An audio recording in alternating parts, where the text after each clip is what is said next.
Okay. Right. Hello and welcome to another episode of Lunch with Lisa. I'm Lisa Warner. I am the author of The Simplicity of Self-Healing. And today we have a special guest for lunch. We have Amanda Elise Love with us today. Amanda is a registered holistic nutritionist who teaches women how to cook simple but delicious, allergy-friendly, healthy meals and to integrate a holistic approach to mind, body, and spirit. Amanda, welcome. Thank you for having me, Lisa. You're welcome. So what got you into this line of work? That's like a deep question. Right? I feel like that's such a deep question. It's like, where do I start? I was telling somebody this yesterday. I was like, I was born 6 weeks early. Right away, I was automatically like sick. And like, my grandmother actually told me recently, she's like, oh, did you know that you actually stopped breathing when you were a baby? Because your parents, like the machine that was beeping and everything like that, they just didn't want to use the machine that you came home with. And they went out and she's like, oh, I had to do CPR and do all that on you. Aww. So like right away I was and she said she had never done that. And she was a nurse and everything like that. Wow. At that time. And so I'm 32. So that was 32 years ago. But yeah, I was just a constant sick. I was sick, sinus infection, the immune system. My parents divorced when I was 6 years old. So, and right away, my dad started dating someone, and she actually was pregnant with her second child and going through a divorce. And he married her like a year after and stuff like that. So, from 8 to like almost 14 years old, there was a lot of trauma. And people are like, was it abusive? It's not abusive. It was emotional. It was a lot of emotional trauma. I feel like a lot of lectures. My sister and I had hours and hours and hours of pub lectures. The courts got involved that last year.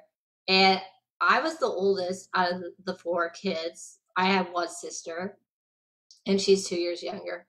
And my sister would be like, Amanda, don't speak up. You'll get us in trouble. So a lot of times I was the one getting in trouble, and I was the one like missing things, and then the other kids would get to go out, or like I was the one who was always like standing in the corner. And I had never ever been like a trouble child, never got in trouble in school, very good child. So I had to suppress my emotions, and that's what I tell people. I suppress my emotions, and I feel like that's why when we eventually moved out of California to Arizona, I was still sick every 4 to 6 weeks, and so then eventually I got through high school, but school was never easy for me. I had learning difficulties, reading, writing, math. Nothing came easy. Got held back at one point. And I decided personal training was my passion. So I went into that, completed a 6-month course. And then that's when, at 20 years old, like 2 weeks later, after I completed that program, I turned 20. And they were like, and I was all of a sudden, I just couldn't get off the couch. I was in so much pain. I was so fatigued. I was so exhausted. And that's really where a big part of my story starts. But like, that was hard. I bet. I think your story is so poignant because suppressing our emotions, we bottle them up inside. So we end up embodying those emotions and we carry them around in our cellular structure. And then they start crystallizing into form in our bodies. Yeah, I agree that like I feel like I was just bottled. I look back now and I'm like, I could see why I was so sick. I was sick every week at one point because that last year my the course got involved. Instead of every Sunday that we would go to my dad's from like 8 to whatever 6 o'clock. It was every other weekend, but I would stress myself out so much, and like we would have to spend the night. So that was a difference. It was like Saturday morning to Sunday night. That was the difference. And I was so afraid. I still have memories of like there was a blue van and a gold van. My dad did the gold van, and my stepmom had the blue van. And I don't say this to be me, but my stepmom was very like not very nice, and I don't say that a lot about people at all. But like just the anxiety, like looking out my childhood bedroom and seeing which band was there was a lot of anxiety for me. And I actually was like, I'm not going out.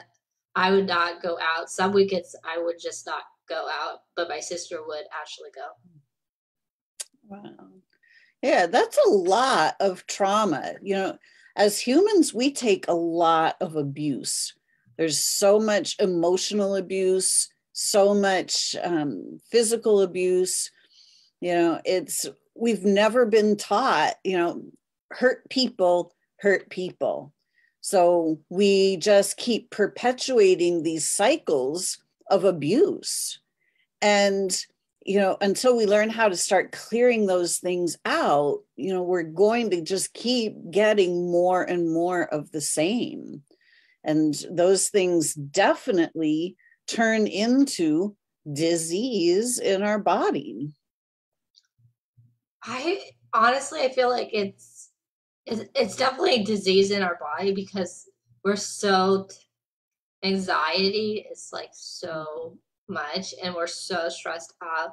A big thing was my mom and grandma were like, okay, when you come home, because me and my sister Chloe, we were so stressed out, like, and we were so tense and stuff like that. So we would have like cookies, we would have like a bath. Like they really try to make us feel like we were heard and stuff like that.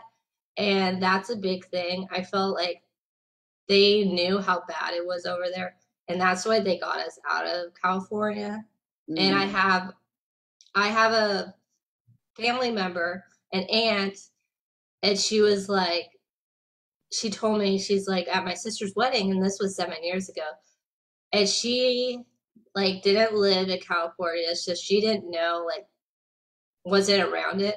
But she told me as I was leaving from my sister's wedding, she's like, I'm so sorry that my brother didn't stand up for you and didn't like do what he was supposed to do.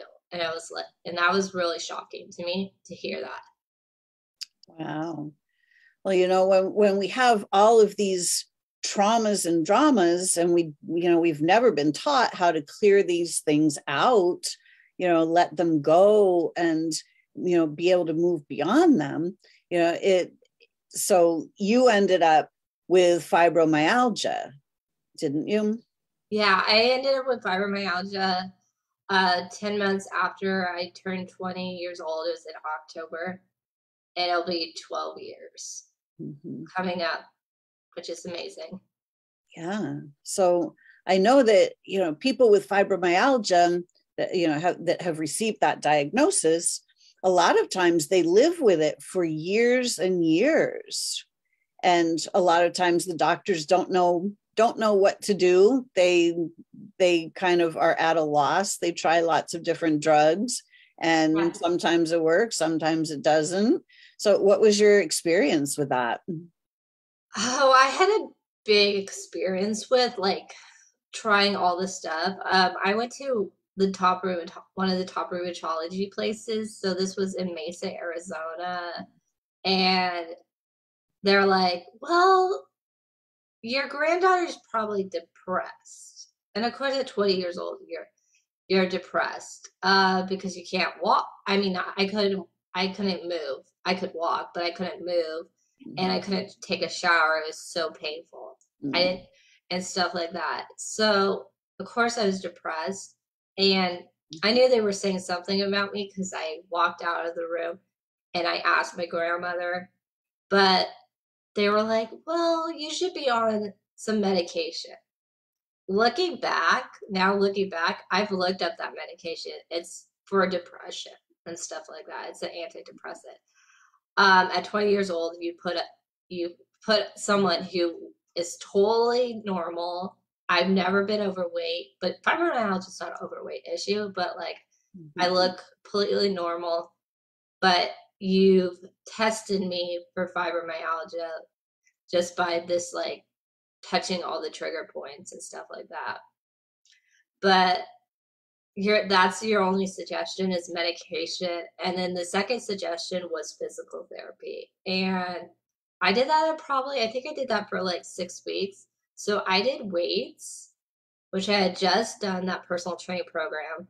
So what's the difference, right? Looking back, that's laughable to me. And I actually did swimming also. But the only thing I remember that was nice was like they put like warm towels on your body after you do the physical therapy. That was relaxing.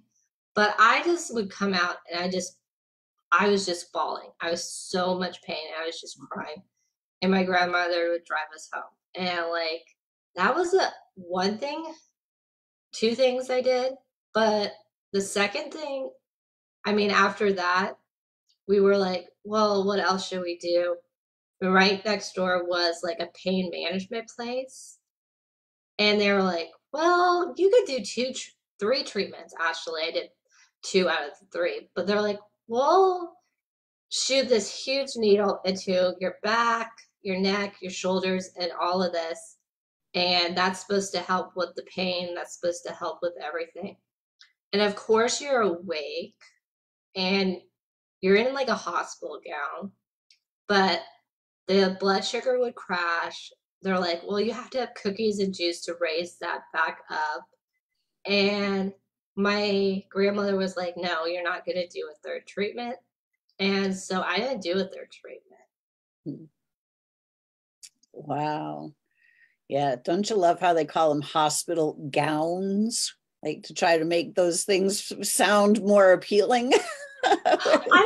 I've never done like, I've never been in the hospital or anything like that. That's the only time probably I've worn something. But it's like, it's not very nice, especially as a girl. Mm-hmm. Exactly. And I was only 20 years old at the time, so. Yeah. I mean, it's really when we stop and really look at what the medical system is like and how they actually treat us, we start to realize that it's really not about healing. They don't really provide an environment in which healing can happen.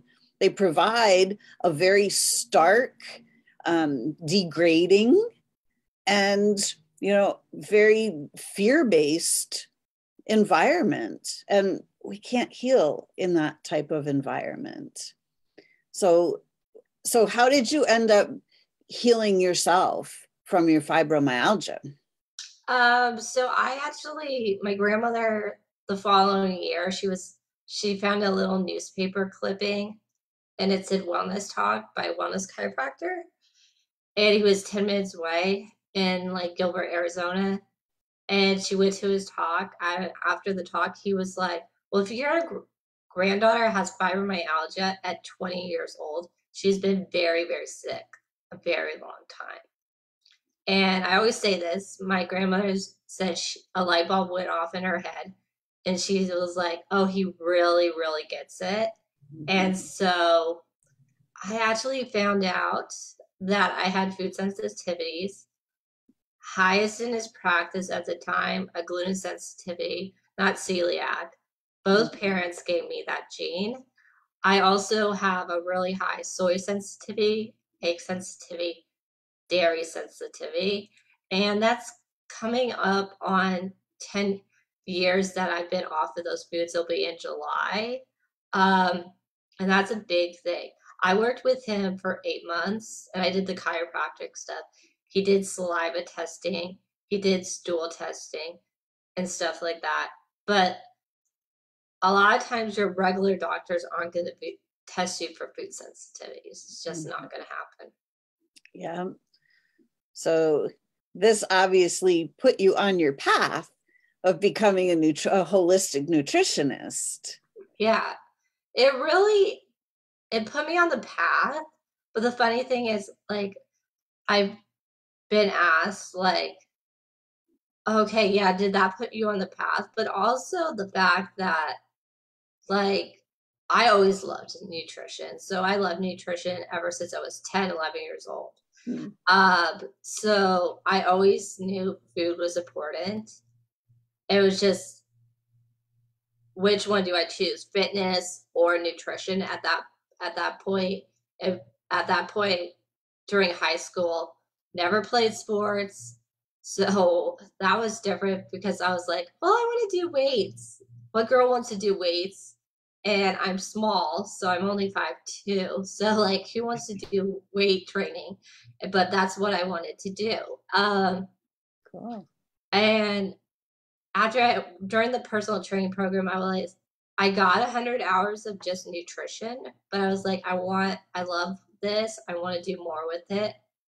But I just couldn't do it for a couple of years because I was dealing with those health issues. But I just love nutrition. And it's not a one size fits all approach. That's what I tell people. I love that. So what is your approach to nutrition? My approach to nutrition is based on the person. So like what I'm dealing with as someone who's 32 and stuff is not what someone's dealing with who's in their 60s or someone who's dealing with, let's say, I'll give an example. My sister just had her second baby. So what she needs is not the same.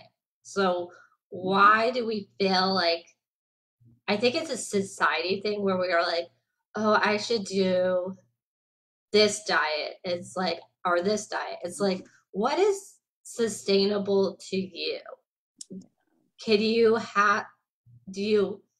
Maybe you're the type who loves to eat healthy, or maybe you want to eat healthier, but you still want to have like some treats a couple times a week. So what works for your body might not work for my body.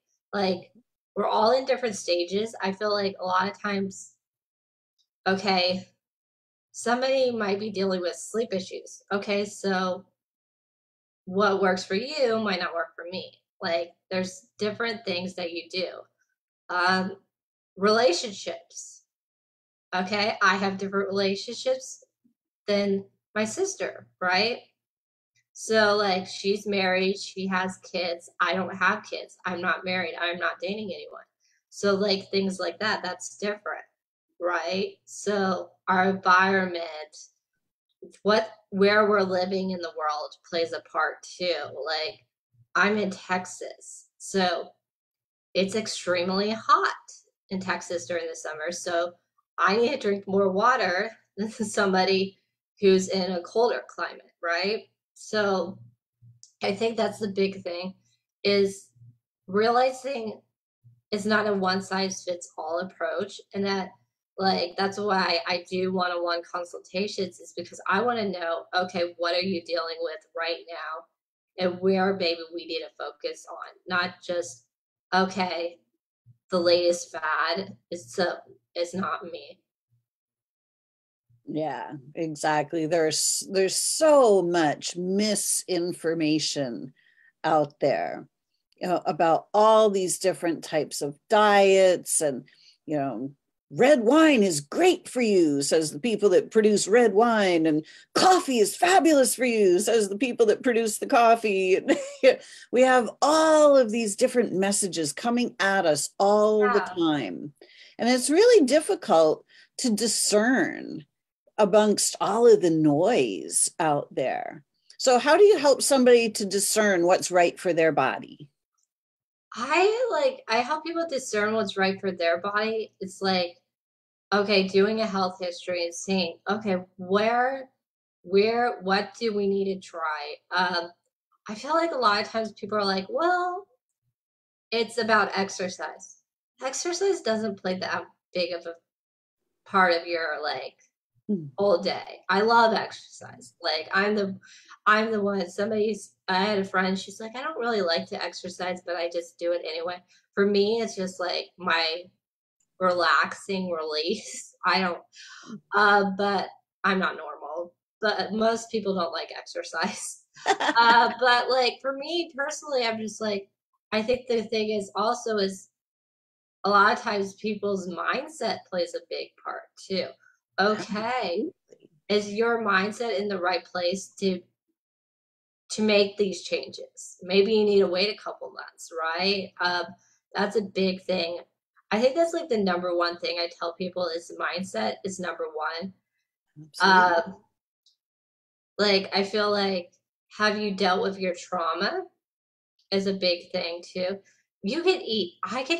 I personally could eat perfect and like eat as good as I want. But if I am stressed out, I'm sad, then I'm gonna go off a little bit. And that's okay to go off. You don't have to be perfect during those times when you're stressed out or sad, but don't make it like don't go off so far that you can't come back. And that's the thing, right? Dealing with those traumas, dealing with losses that maybe you didn't see coming, and you're like, okay, I didn't see this coming, but I'm gonna deal with it. So then I'm not gonna reach for that cookie. I'm not gonna reach for that cake and stuff like that. Yeah. So how did you end up resolving your fibromyalgia? What was it that finally worked? I feel like what finally worked was getting off those foods, but like staying off of it. Also, supplements helped. Dealing with trauma was telling my story and stuff like that. It's so funny. I just did something recently and I was like, and they told me, one of the girls told me back, she's like, oh, you keep saying like you felt like you have dealt with this. And there's other layers to your trauma, right? It's not, it's gonna, sometimes it's not revealed to you right away and stuff, but just like trying different things out. Maybe it's counseling, maybe it's something else. My thing was like a freedom prayer thing, but figure out, okay, I need help with this and asking for the help too. Journaling out those traumas, I think, is a big thing. Uh, for me recently, I've been dealing with something, and so I'm just journaling it out. I'm like, okay, dear God, why am I going through this? Why do I think I'm going to lose this friendship? Why? What's the underlining reason and stuff like that? Why does this friendship have to go away? But then you also start to realize, okay, there's an underlying reason for some of these things that are happening. Yeah, it's the friendship.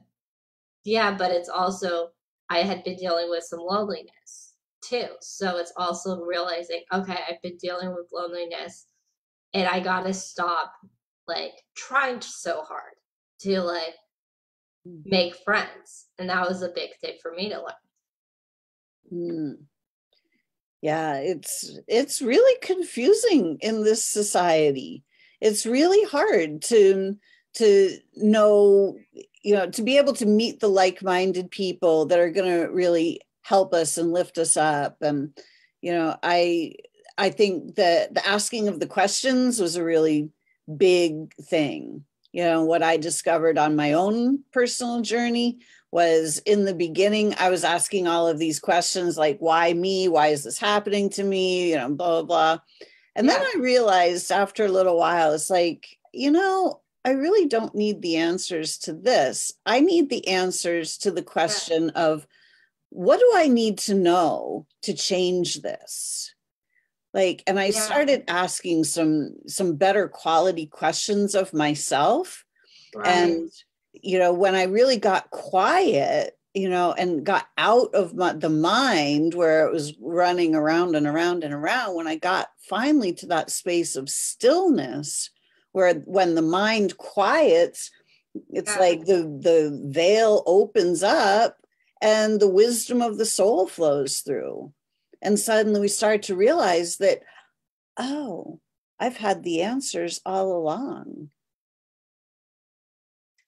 I agree. And I'm at that, I'm still like, because I have a inquisitive mind. So it's hard for me not to stop like asking the question, okay, what did I do? Why is this going on? And stuff like that. But I think it's like really just quieting your mind and being like, okay, you have the answer. And if that, whatever that you're dealing with, if it's a loss of a friendship, or you're just like, I'm confused why I'm in this place in my life, right? You are like, okay, I could get through this and stuff like that. Mm-hmm. For sure. As humans, we've never been taught how the universe works. The universe works in very simple, specific ways. And once we start to understand that, like, the universe is reflecting our every belief back to us, every single thing that we believe, it's really something. It's something that we believe, I feel like, and we're like, and I'm like, I also realized, I was like, why am I trying so hard and stuff with people? Why can't I just like sit back and like, if people want to be my friends, be my friends? And as soon as I did that, like I took a step back, then all of a sudden, like all these people came out of like the woodwork, like wanting to do things with me. And I was like, so I thought I had like, so I was like, this was like 6 weeks ago, where I was like, I don't really feel like I have any friends here. And I've been trying so hard. And I think that stems from like childhood of me just trying to be good and trying so hard and stuff like that. And I'm like, I don't understand what's going on. And now all of a sudden, like people are like coming out of the woodwork, and I'm like, I don't like, a lot of them are just new people, but like two of my friends, like, were like, one of my good friends was like, you need to get out. We need to do things more together. So he's done a lot of stuff, and he's been like the greatest friend that I've had here. But like, just like realizing, okay, I'm not alone and stuff like that is a big thing. And realizing I don't have to try so hard with people. If they want to be my friend, then they'll be my friend. Exactly. A lot of times that, with that striving energy, we end up, it's like we're reaching and we end up actually pushing them away because our energy is reaching out so much. And then when we stop doing that, then they can come to us, which is super fun. And the universe kind of works in that way. The universe is always matching our energy. Yeah, and I think a lot of it was like, I was going to all the networking events. I was doing 2 churches at one point, so that was exhausting. Mm-hmm. And I was volunteering. I was just doing everything. And I just went like, I hit a breaking point where I was like, I can't. So I took a lot of things off my plate right now. So I don't have too much going on right now, because I was like, I got to step back and like spend more time with myself, just being quiet and like going for walks and like with God and like just taking a step back. And with this person, I don't know if I'm going to talk to this person again. It's an interesting situation, but like what I realized was like I was putting him like into this place that he shouldn't be and stuff, because I was trying to fill this void that and stuff like that. Yeah. It's up to us to fill our own voids, Right. that space inside. It's, being able to go in and just like you're doing. I love that you're getting quiet, you're going within, and that's the ability to start connecting with the soul. We are the soul. But, when we have all of these traumas and dramas from childhood, the Yeah. soul kind of gets knocked out of the body. Right. Life hits us upside the head and bam, the soul gets knocked out.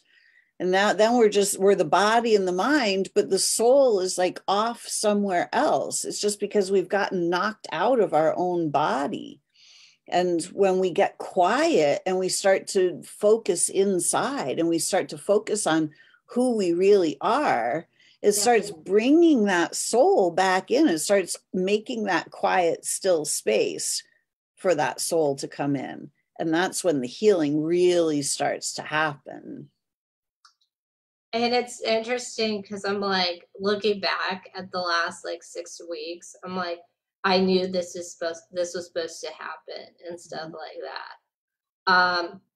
Even though it's a little confusing, I'm like, okay, it was supposed to happen because I was going to that person for things instead of I should have been going to God for stuff like that. And looking inside myself and being like, okay, I don't need this person for advice for not it wasn't a lot of stuff, but it was just some stuff. I don't always need that person's advice and stuff like that. And so that person was like a cheerleader for me.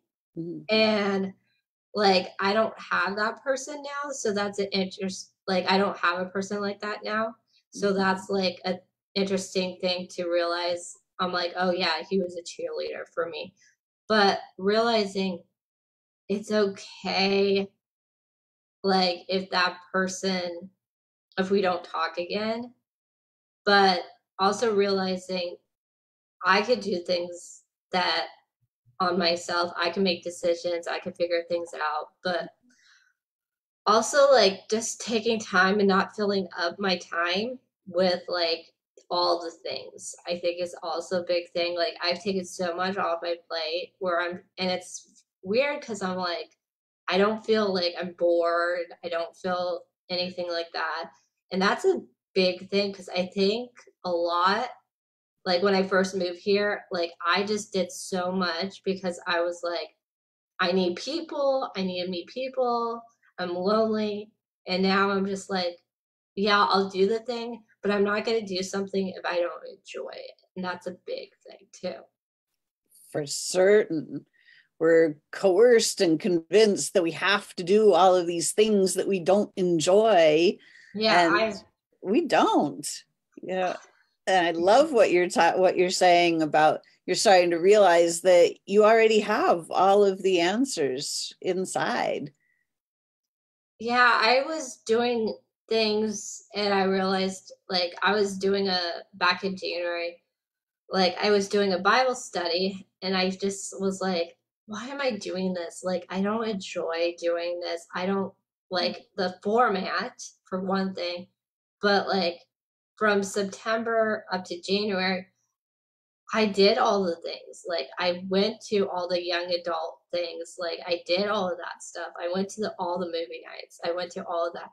And you realize like sometimes I'm so serious about like what I believe, then I'm like, and it's hard for me to realize, okay, there's only a few people, even though it's like 30 something people, you only see the same few people at events.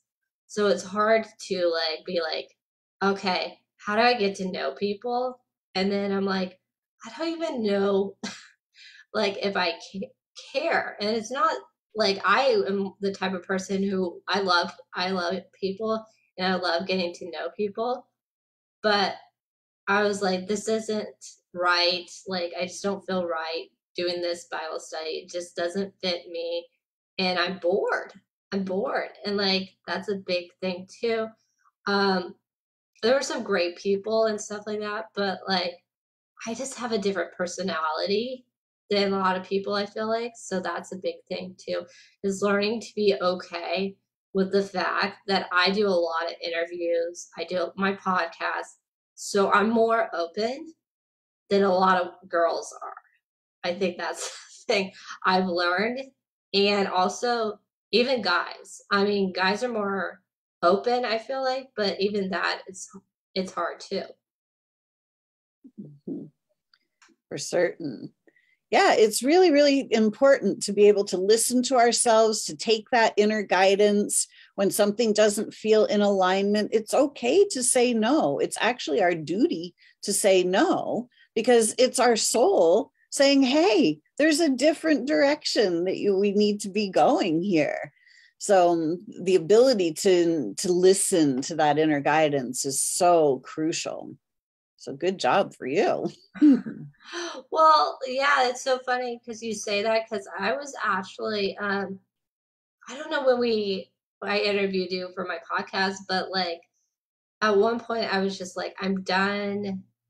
I was doing two different churches just because I was like, okay, well, I don't feel right at this one church, and this was late December. And I'd been going there since like July, since I had moved. And like the first couple months I enjoyed it, like, but I was only enjoying the children's ministry. I wasn't enjoying like the pastors worship. I wasn't enjoying the young adults. I wasn't enjoying any of that. Uh, but that is the best way. That's one of the, like, I have my two best friends here is through that church. So I understand why I had to go to that church. But I signed up for a leadership class at this other church, and they're like, okay, you want to come to Sunday mornings? And I was doing volunteering at the same time at the other church. So they're both down the street from me. So I'd go to one church and then I would do the other church. So like I did that for like 5 weeks.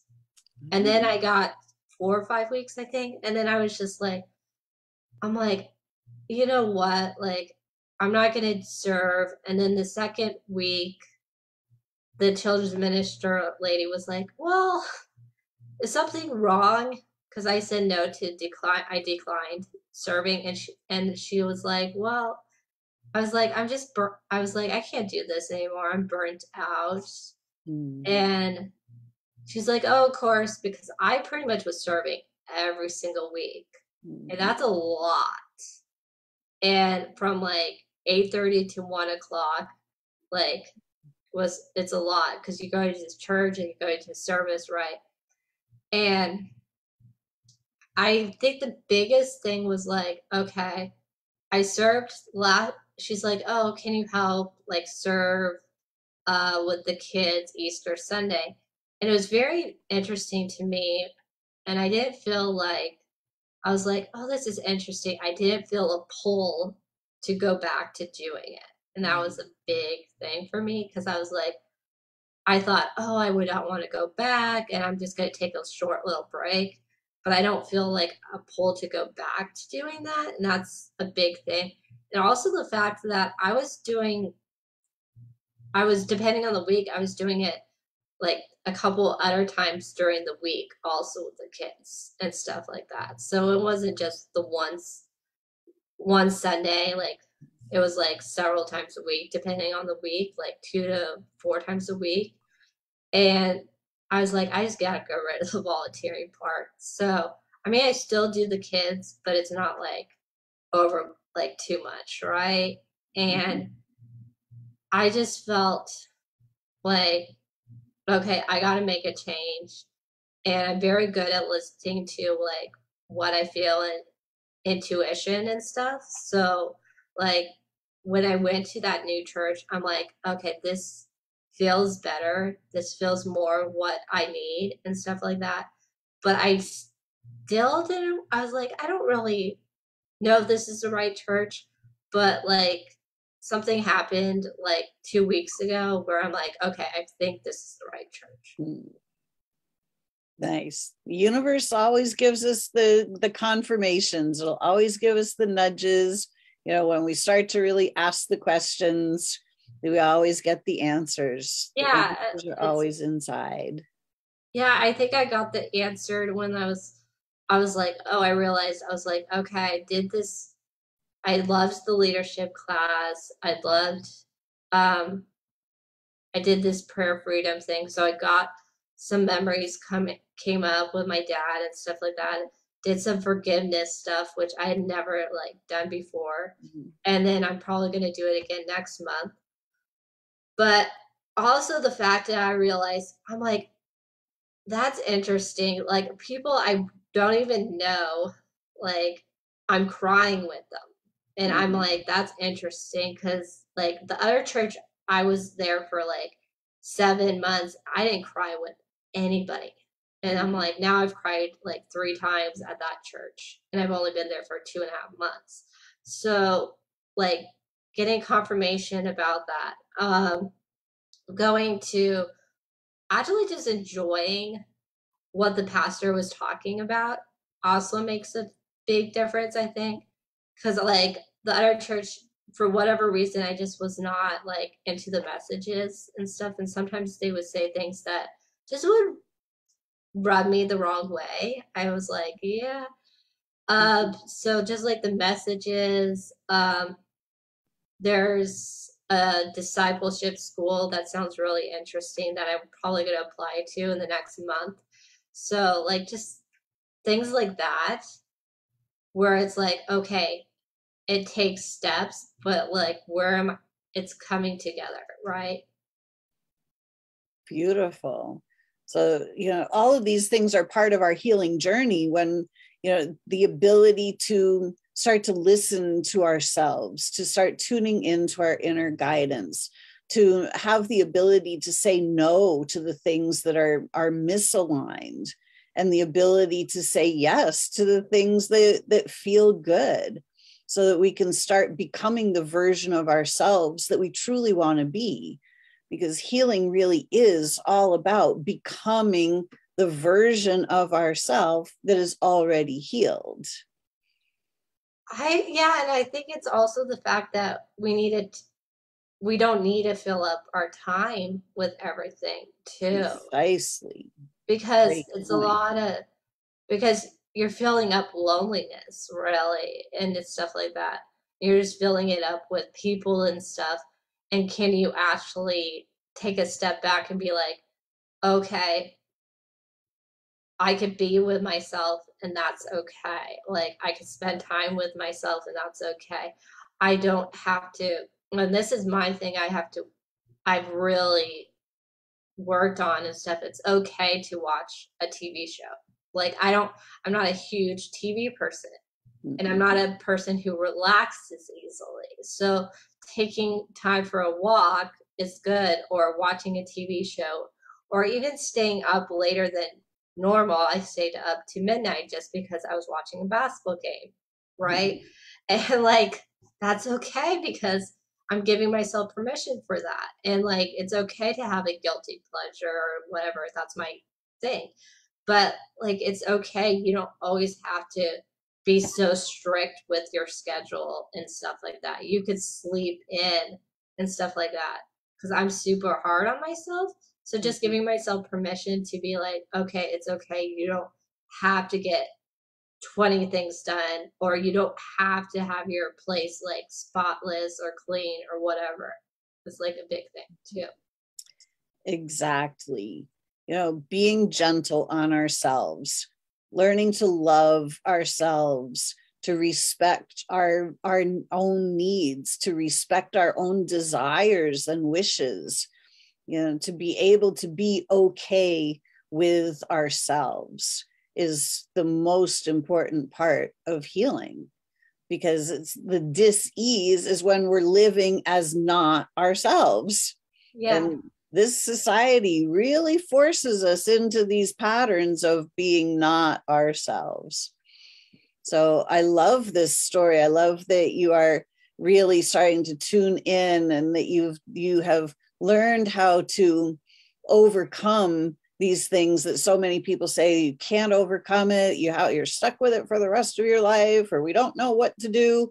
Well, I hate that. I hate that whole mentality of like, mm-hmm. oh, like there's nothing to do. There's not any answers. It's like, you got to look to yourself and be like, no, I'm not going to live my life 30, 50 years. I always tell people, I'm like, if I didn't have that grandmother pushing for me to get well, she passed, it'll be coming up 2 years.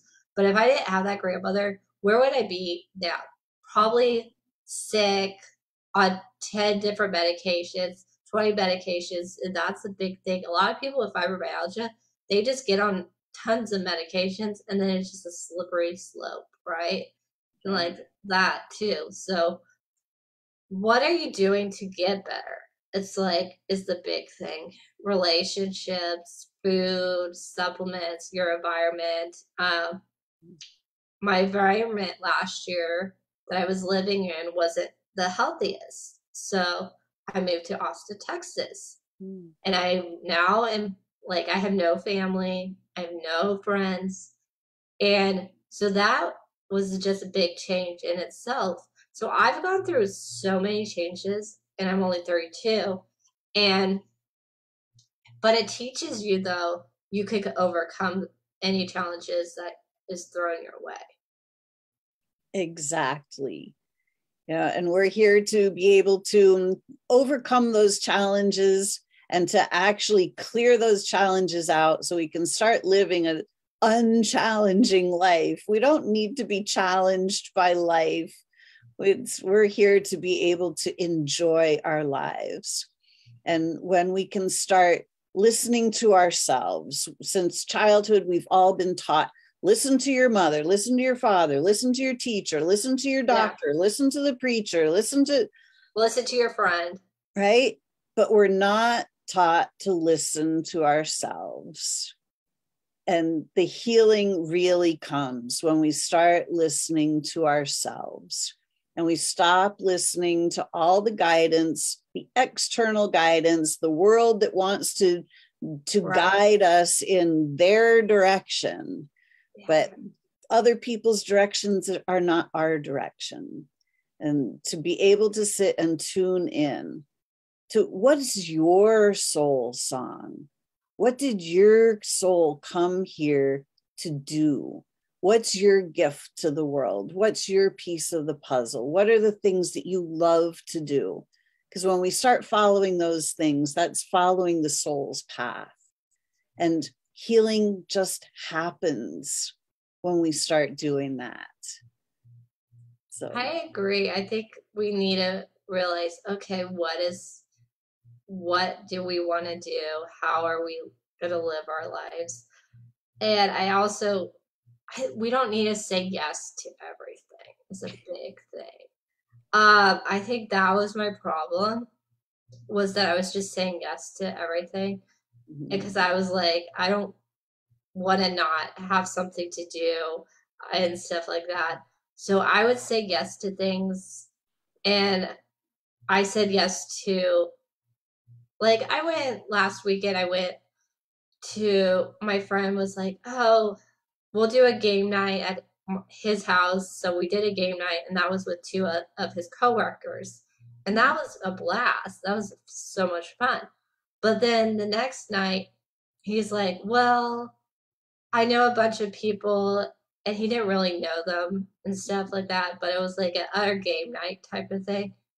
And for me, I was a little like, okay, I'm bored.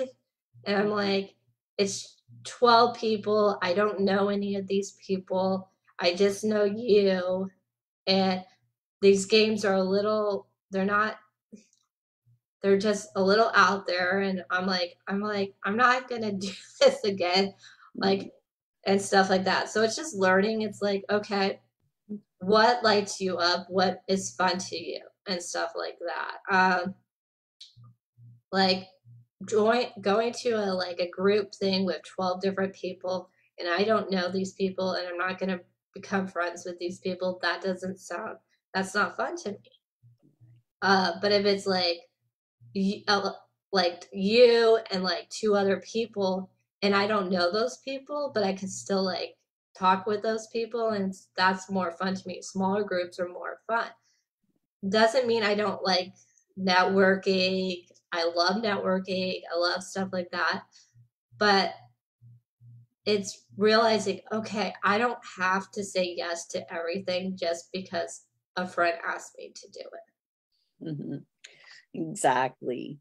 It's like we say yes to the things that, like you say, start to light us up. This world makes us dim our light. All the fear, the doubt, the guilt, the shame, all of the things that happen to us from the external world that cause us to dim our light. And that's where all the problems start. And then when we start to turn our light back on, do the things that truly light us up, give us joy, give us pleasure, allow us to express ourselves freely, that's where all that beautiful healing happens. And I feel like a lot of it is it's also healing to take things off your plate too, because then you're like, oh, I could just relax my body and do things like taking volunteering off. I was like, okay, when I took it off right away, I was like, okay, well, I'll do some cooking, or I'll just relax, or I'll go for a walk or do something. And now like my weekends have gotten less like busy, but I'm like, I don't feel like I need to fill up it with activities. If I have something on a Saturday night, that's great, or a Friday night or whatever, but it's not like I don't have to always be like have my whole Sunday totally taken. And that was the biggest thing, was like it was a lot of time from getting up to like going to church to volunteer. That just took up a lot of time, where then the rest of the day you're just sort of like, okay, I'm a little tired and stuff like that, and you don't want to do as much other things. So just like being like, okay, it's okay to relax at night. You don't have to do something 3-4 times a night and stuff like that. It could just twice a week is fine, or whatever. It doesn't have to be go, go, go. Exactly. The ability to create and hold space for ourselves, Yeah, is so incredibly important. Clearing out our energy field of all the clutter, all the noise, all the confusion, all the commotion, and just clearing that out so we can simply be. yeah, and that's a big thing, is like clearing out the clutter. And it might be just like activities and stuff, but then you're also asking yourself, well, why am I filling up this time so much? What's going on and stuff, and realizing that's a big thing.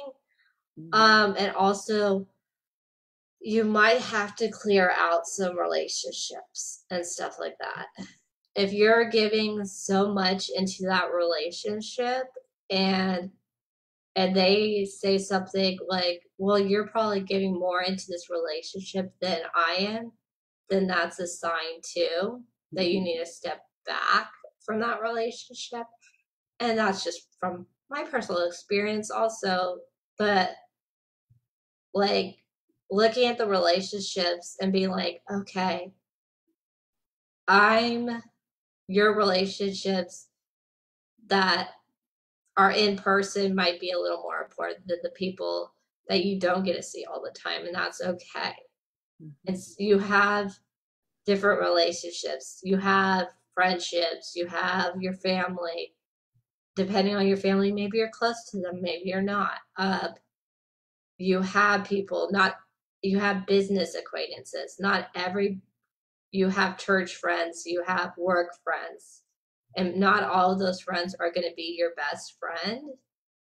And you can't put them into a category that they don't want to be in. Exactly. Beautifully said. So, Amanda, what advice would you give our listeners today for creating health for themselves? I feel like best thing to do for like creating health is like, it's great to change what you're eating and stuff like that. And that's a big thing that I help people do. But I think a lot of this conversation was talking about is like taking steps back and being like, okay, I need to clear out stuff. I need to look at why I'm doing this. Okay, am I doing this because it lights me up and it's a fun thing to do?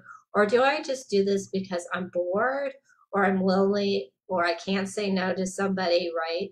So, and looking at those relationships and being like, okay, does this person give me energy? Does this person drain my energy? Or maybe I'm putting too much pressure on this certain person to be something that they're not. And that's also a big thing too. So just realizing, okay, if you had everything, all your stuff taken away, can you be okay with just being by yourself and stuff like that? Can you be okay with not having anything to do for a couple of days? Can you relax? We don't need to fill our lives with like stuff if that's not going to bring us joy no matter what. Exactly. So you have a podcast that you've got over 120 episodes already. Congratulations on that. You. What's the name of your podcast? So I just changed it. It's Physical Emotional Health Secrets with Amanda Love. Yeah. I love it. And where can people find you? So everybody can find me on Facebook and Instagram. It's Amanda Elise Love. Beautiful. And if people are looking to reach out to you, is that the best place to find them? How do they find you? Yeah, they can reach me out to me on Facebook or Instagram, or you could actually email me, which is also amandaliselove@gmail.com. Beautiful. So Amanda, it's been such a pleasure having you on today. Thank you so much for sharing your story, sharing your inspiration, you're sharing your wisdom with us. Thank you so much for having me, Lisa. You're welcome. It's definitely my pleasure. Thank you for having me on your podcast. That was really fun. I super enjoyed it. So I'm glad that we could do this here today as well. Me too. Beautiful. Well, everyone, thank you so much for joining us today. And we will look forward to seeing you again next week on another episode of Lunch with Lisa. I'm Lisa Warner. I am the author of The Simplicity of Self-Healing. So until next week, create for yourselves a great week, everyone.